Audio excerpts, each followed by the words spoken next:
पलामू के पांकी सीएचसी में प्रसव के नाम पर अवैध वसूली के आरोप पर मुख्यमंत्री सख्त, कार्रवाई के निर्देश, सभी उपायुक्तों को अस्पतालों का ऑडिट करने की हिदायत।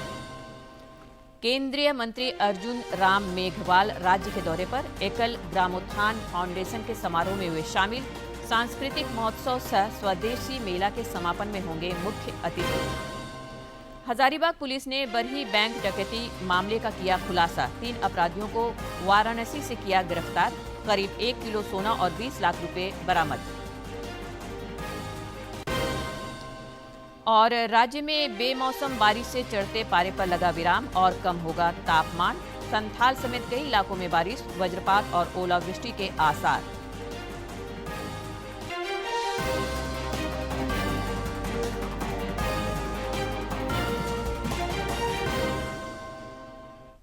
नमस्कार, खबरें झारखंड में आपका स्वागत है। मैं हूं रोज उरांव और अब समाचार विस्तार से।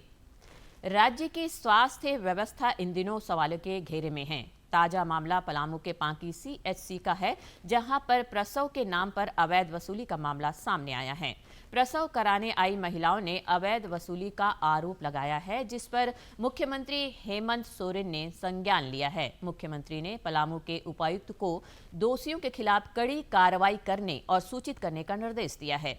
एक सोशल मीडिया पोस्ट में श्री सोरेन ने अन्य सभी उपायुक्तों को सभी अस्पतालों का ऑडिट करने और ऐसे मामलों पर रोक लगाने की हिदायत दी है। भाजपा ने नारी शक्ति वंदन अधिनियम को लेकर मुख्यमंत्री हेमंत सोरेन को पत्र लिखा है। नेता प्रतिपक्ष बाबूलाल मरांडी और प्रदेश अध्यक्ष आदित्य प्रसाद साहू द्वारा प्रेषित इस पत्र में मुख्यमंत्री से विधानसभा का विशेष सत्र आहूत कर नारी शक्ति वंदन अधिनियम पर चर्चा और इससे जुड़ा प्रस्ताव केंद्र सरकार को भेजने की मांग की है। प्रदेश कार्यालय में पत्रकारों से बातचीत में श्री मरांडी ने कहा कि यह अधिनियम संसद में पारित होने से आधी आबादी को विधानसभा और लोकसभा में 33% आरक्षण का लाभ मिल पाता। जब लोकसभा की सीटें बढ़ती तो झारखंड को भी इसका फायदा होता। यहाँ लोकसभा की सीटें बढ़कर 21 और विधानसभा की सीटें भी स्वाभाविक रूप से 121 हो जाती, जिससे महिलाओं समेत अन्य वर्गों को भी सदन में पर्याप्त प्रतिनिधित्व का मार्ग प्रशस्त होता। और वो विधानसभा की जैसे 81 विधानसभा है तो 81 विधानसभा में 121 विधानसभा सीटें हो जाती, तो 121 होता तो स्वाभाविक है 40 सीटें हमारी मां बहनों के लिए भी रिजर्व हो जाता सीट। तो ये बहुत बड़ी बात है। और इतना ही नहीं बल्कि सीटें बढ़ती तो और भी लोगों को अवसर मिलता, यानी 21 लोकसभा कम नहीं होता है क्या, जहां 14 है वहां 21 लोगों को प्रतिनिधित्व करने का झारखंड से अवसर मिलता। हम उम्मीद कर रहे थे झारखंड सरकार हेमंत सोरेन के नेतृत्व में चल रही है तो हेमंत सोरेन को समझ आएगी और इस बिल का वो समर्थन करेंगे, लेकिन उन्होंने इस बिल का समर्थन नहीं किया बल्कि उसके विरोध में मतदान किया। राज्य के 2 पूर्व मुख्यमंत्रियों का आज जन्मदिन है। कई राजनेताओं ने पूर्व सीएम अर्जुन मुंडा और रघुवर दास को जन्मदिन की बधाई और शुभकामनाएं दी हैं। श्री दास ने आज अपने जन्मदिन पर जमशेदपुर स्थित सूर्य मंदिर परिसर में श्री राम दरबार, महादेव और सूर्य नारायण की पूजा अर्चना की। एक पेड़ मां के नाम अभियान को आगे बढ़ाते हुए उन्होंने मंदिर परिसर में पौधरोपण का भी कार्य किया। रांची में चल रहे 3 दिवसीय सांसद सांस्कृतिक महोत्सव सह स्वदेशी मेले का आज आखिरी दिन है। केंद्रीय मंत्री अर्जुन राम मेघवाल समापन समारोह में शिरकत करेंगे। इधर रांची दौरे के क्रम में केंद्रीय मंत्री एकल ग्रामोत्थान फाउंडेशन के समारोह में शामिल हुए। साथ ही बरियातू रोड में आयोजित हाई कोर्ट के अधिवक्ताओं के सम्मेलन को भी संबोधित किया।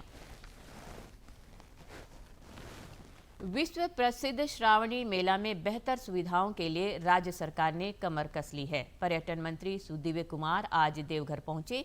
इस दौरान उन्होंने श्रावणी मेले को लेकर देवघर और दुमका के सभी वरिष्ठ अधिकारियों के साथ बैठक कर तैयारियों की जानकारी ली। उन्होंने कहा कि 31 जुलाई से विश्व प्रसिद्ध श्रावणी मेला का आगाज होने जा रहा है। इसकी सभी तैयारियां ससमय पूरी करनी होगी। पर्यटन मंत्री ने कहा कि पिछले वर्ष की गलतियों और खामियों से सीख लेते हुए इस वर्ष श्रद्धालुओं को बेहतर सुविधा उपलब्ध कराई जाएगी। वहीं उन्होंने खजुरिया में बनने वाले फुट ओवर ब्रिज को लेकर कहा कि जल्द ही इसका निर्माण करा लिया जाएगा।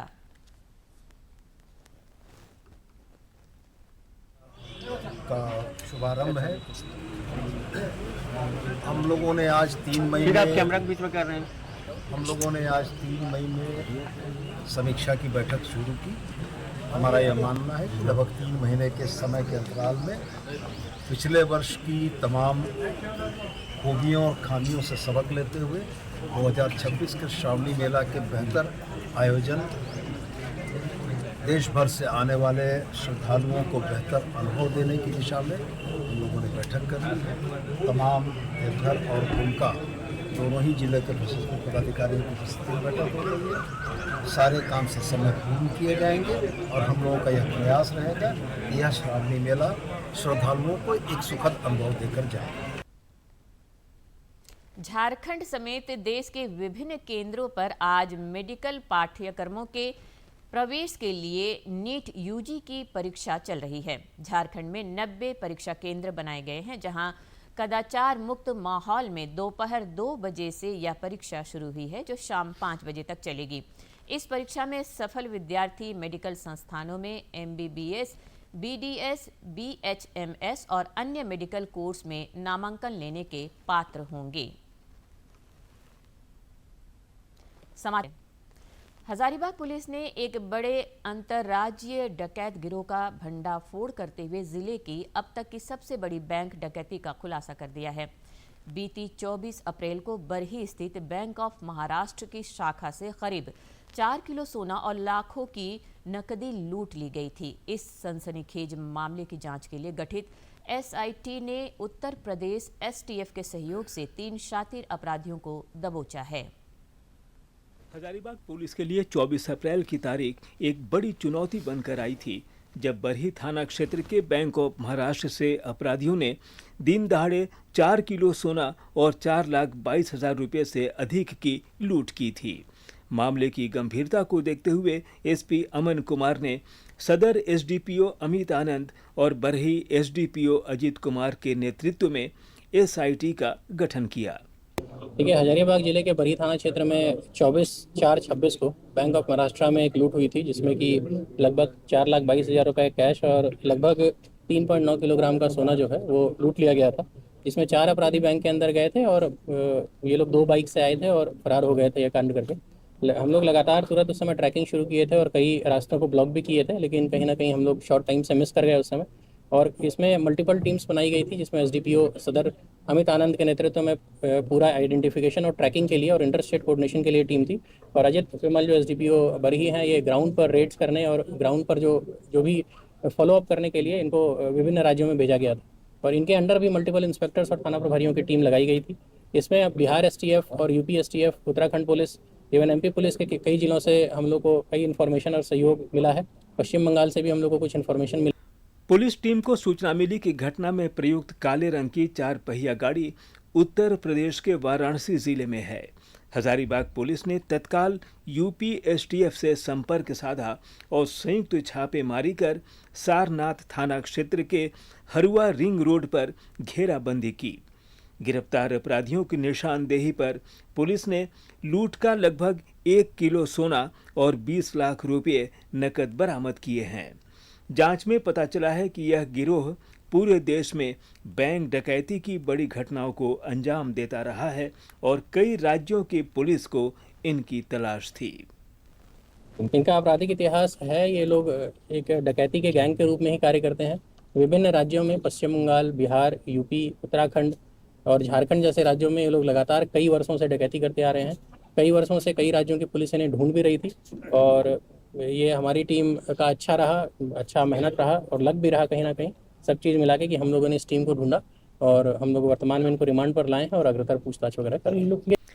हजारीबाग पुलिस की इस त्वरित कार्रवाई ने न केवल अपराधियों के हौसले पस्त किए हैं, बल्कि अंतर्राज्यीय डकैत गिरोह के एक बड़े नेटवर्क को भी ध्वस्त कर दिया है। बैंक डकैती जैसे संगीन मामलों में अंतर्राज्यीय समन्वय और तकनीक का सही उपयोग हजारीबाग पुलिस की इस सफलता का मुख्य आधार रहा। हजारीबाग से गौरव की रिपोर्ट। प्रख्यात गीतकार और लेखक प्रसून जोशी को प्रसार भारती का अध्यक्ष नियुक्त किया गया है। श्री जोशी का फिल्म और साहित्य जगत में महत्वपूर्ण योगदान रहा है। गीतकार और लेखक प्रसून जोशी को प्रसार भारती का नया चेयरमैन नियुक्त किया गया है।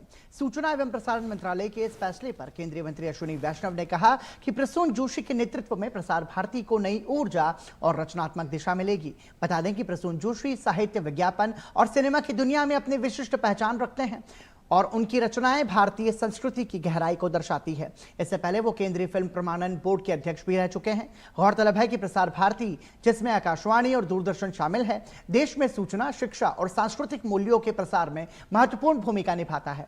ऐसे में प्रसून जोशी की नियुक्ति को सार्वजनिक प्रसारण के भविष्य के लिए एक महत्वपूर्ण कदम माना जा रहा है। पश्चिम एशिया में बदलते हालात पर केंद्र की नजर है। पेट्रोलियम मंत्रालय ने एलपीजी और पेट्रोलियम पदार्थों की निर्बाध आपूर्ति बनाए रखने के लिए कई कदम उठाए हैं। पश्चिम एशिया में बदलते हालात के बीच पेट्रोलियम और प्राकृतिक गैस मंत्रालय ने देश में पेट्रोलियम उत्पादों और एलपीजी की निर्बाध आपूर्ति बनाए रखने के लिए व्यापक कदम उठाए हैं। मंत्रालय के अनुसार एलपीजी की जमाखोरी और कालाबाजारी पर रोक लगाने के लिए देश भर में अभियान चलाए जा रहे हैं। शुक्रवार को 1700 से अधिक छापेमारी की गई, जबकि सार्वजनिक क्षेत्र की तेल विपणन कंपनियों ने 342 वितरकों पर जुर्माना लगाया और 73 को निलंबित किया। ऑनलाइन एलपीजी सिलेंडर बुकिंग में 99% दर्ज की गई है और साथ ही डिलीवरी प्रमाणीकरण कोड DAC आधारित वितरण 94 तक पहुंच गई है, जिससे पारदर्शिता बढ़ी है। अप्रैल 2026 से अब तक 22.78 लाख से अधिक 5 किलोग्राम FTL सिलेंडर बेचे जा चुके हैं। वाणिज्य एलपीजी की बिक्री 2.05 लाख मीट्रिक टन से अधिक रही है, जबकि ऑटो एलपीजी की बिक्री 10,698 मीट्रिक टन दर्ज की गई। उर्वरक संयंत्रों के लिए गैस आपूर्ति को बढ़ाकर उनके औसत उपभोग के 98% तक किया गया है और इसके अलावा मंत्रालय ने बताया है कि 2,922 से अधिक भारतीय नाविकों को सुरक्षित स्वदेश लाया गया है और सभी भारतीय नागरिक सुरक्षित हैं। दूतावासों द्वारा 24 घंटे हेल्पलाइन सेवाएं भी संचालित की जा रही हैं।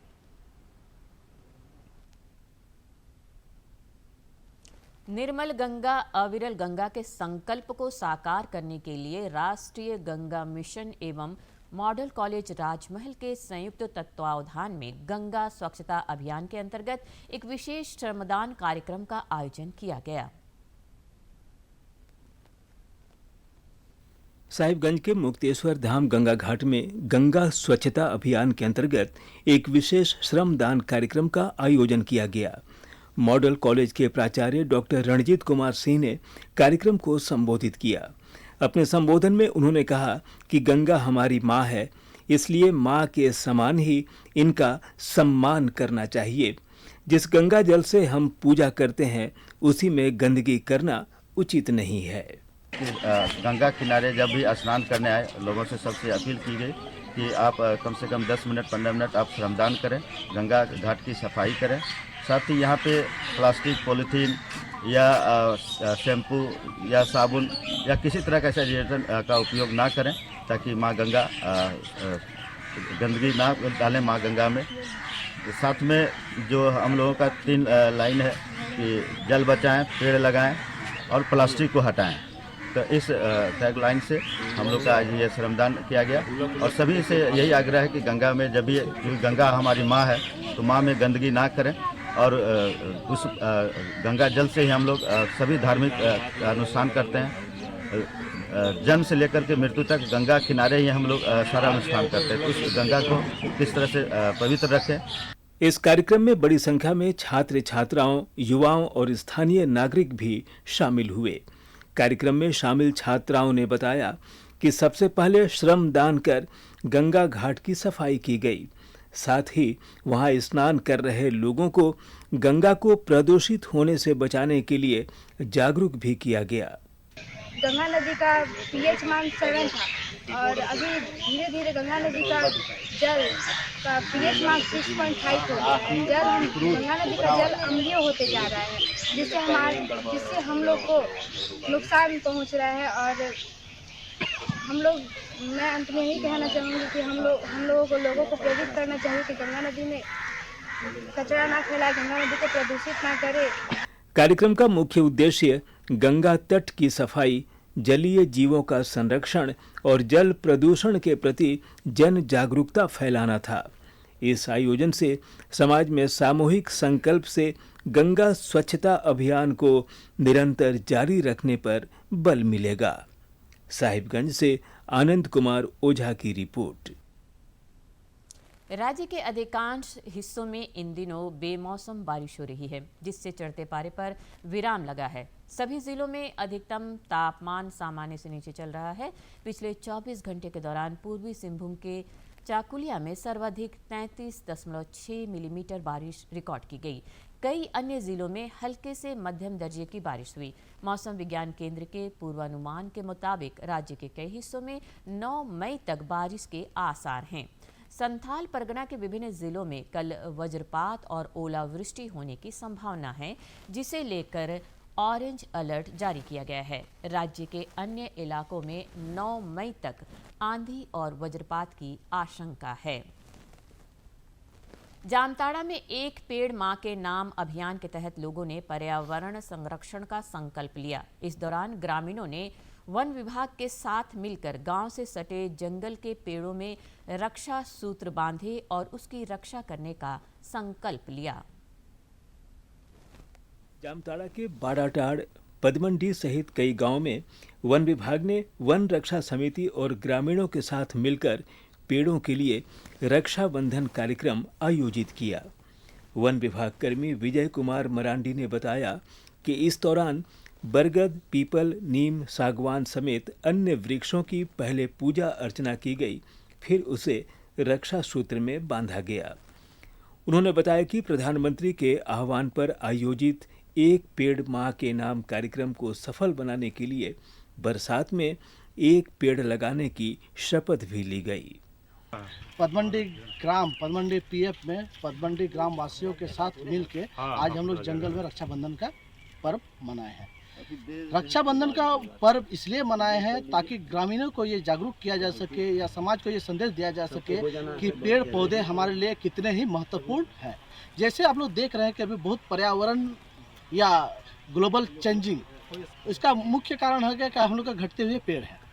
पेड़ होने से हर तरह से हम लोग को सुविधा मिलती है, जैसे आपको स्वच्छ हवा मिलती है, पर्यावरण साफ रहता है। वन सुरक्षा समिति के अध्यक्ष सुधीर कुमार महतो ने कहा कि कार्यक्रम के दौरान लोगों ने संकल्प लिया कि जंगल काटने नहीं देंगे और उसकी रक्षा करेंगे। वहीं ग्राम प्रधान पूरन यादव ने कहा कि जंगल से लोगों का भरण पोषण होता है, इसलिए हमारा दायित्व है कि हम इसकी रक्षा करें। फॉरेस्ट विभाग के साथ पूरे ग्रामीण जंगल में रक्षाबंधन के उपलक्ष्य पर हम लोग धागा बांधे और पूरा ग्रामीण हम लोग संकल्प लिए कि हम लोग वृक्ष को बचाएंगे और क्या कहते हैं, हम लोग जो प्रधानमंत्री के आदेश है कि एक वृक्ष हम लोग लगाएंगे, हर कोई हम लोग एक वृक्ष लगाएंगे। इस दौरान ग्रामीणों में भी खासा उत्साह देखा गया और लोगों ने एक दूसरे को मिठाई खिलाकर खुशियां मनाई।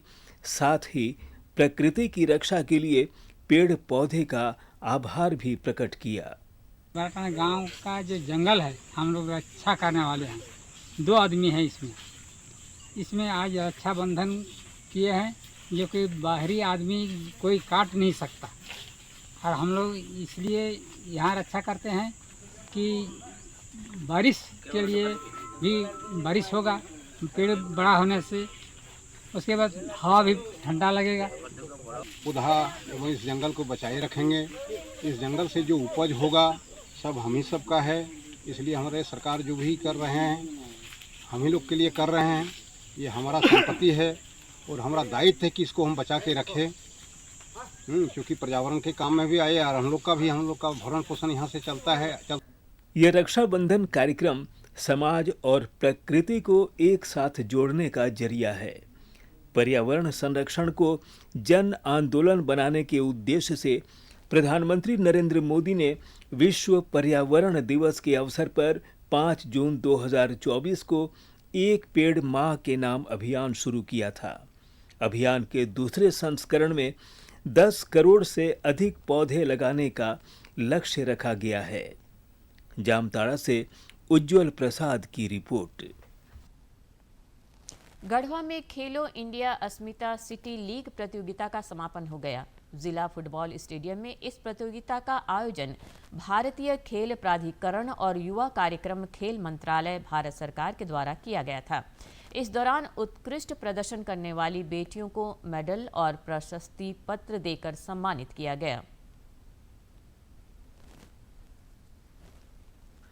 29 अप्रैल से 2 मई तक आयोजित खेलो इंडिया अस्मिता सिटी लीग में गढ़वा के सरकारी और गैर सरकारी महाविद्यालयों की छात्राओं ने भाग लिया।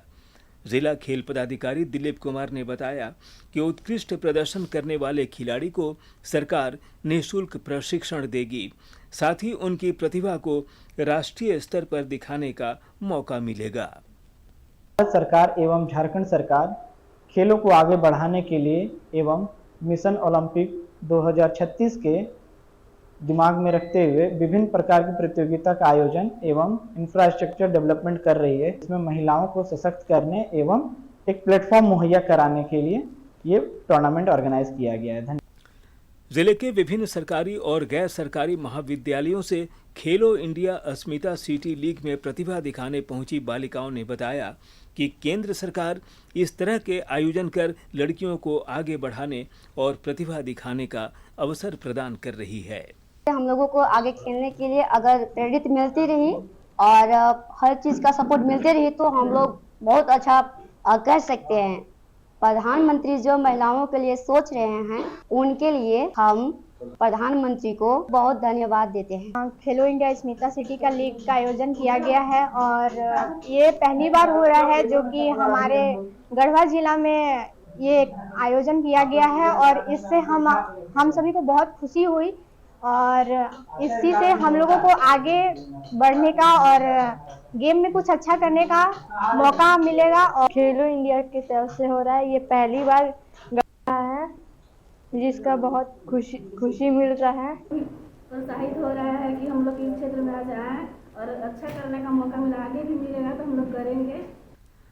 अस्मिता लीग खेल में महिलाओं की भागीदारी को मजबूत करने के लिए भारत सरकार के मिशन का एक हिस्सा है, जिसके तहत इच्छुक खिलाड़ियों तक पहुंचने के लिए विभिन्न क्षेत्रों में कार्यक्रम आयोजित किए जा रहे हैं। गढ़वा से विजेंद्र तिवारी की रिपोर्ट। भारतीय बधिर क्रिकेट टीम ने दक्षिण अफ्रीका के खिलाफ 3-0 से T20 इंटरनेशनल और 2-0 से वनडे सीरीज जीत ली है। दक्षिण अफ्रीका स्थित भारतीय उच्चायोग द्वारा समारोह आयोजित कल खिलाड़ियों का सम्मान हुआ।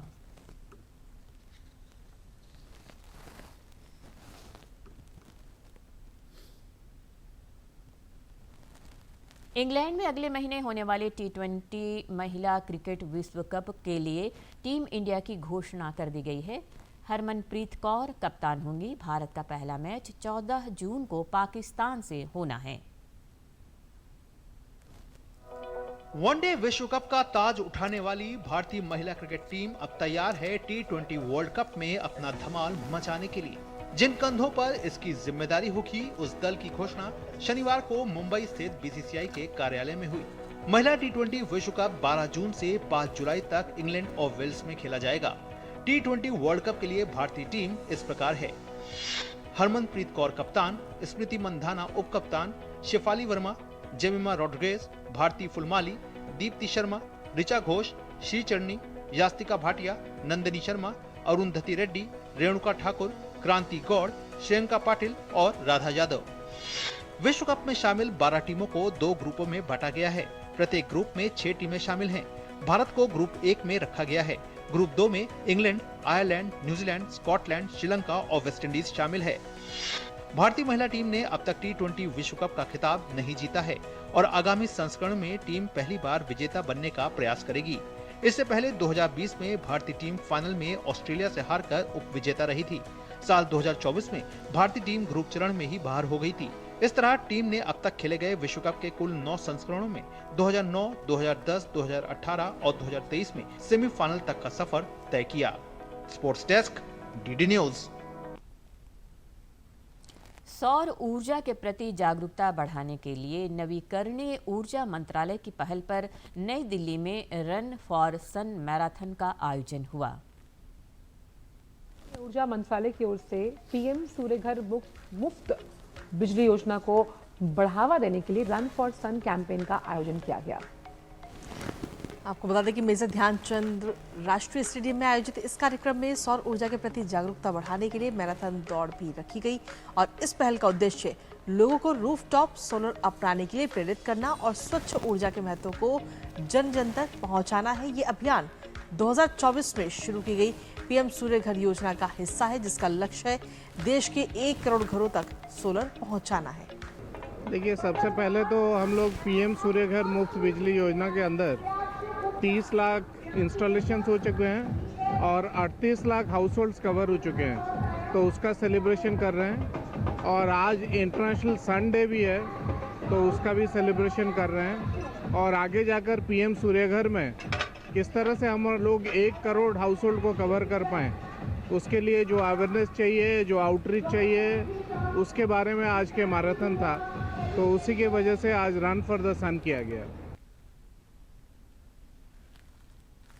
केंद्र सरकार ने रोहित जैन को भारतीय रिजर्व बैंक का नया डिप्टी गवर्नर नियुक्त किया है। श्री जैन इससे पहले आरबीआई में कार्यकारी निदेशक के रूप में कार्यरत थे। सरकार ने रोहित जैन को भारतीय रिजर्व बैंक का नया डिप्टी गवर्नर नियुक्त किया है और इस संबंध में 2 मई 2026 को अधिसूचना जारी की गई। सरकार ने आरबीआई अधिनियम 1934 के प्रावधानों के तहत ये नियुक्ति की है। रोहित जैन फिलहाल आरबीआई में कार्यकारी निदेशक के पद पर कार्यरत हैं और उनकी नियुक्ति 3 मई से प्रभावी होगी और वे अगले 3 साल तक इस अहम पद पर रहेंगे। रोहित जैन टी रविशंकर की जगह लेंगे और जिनका कार्यकाल हाल ही में समाप्त हुआ है। अंत में मुख्य समाचार एक बार फिर।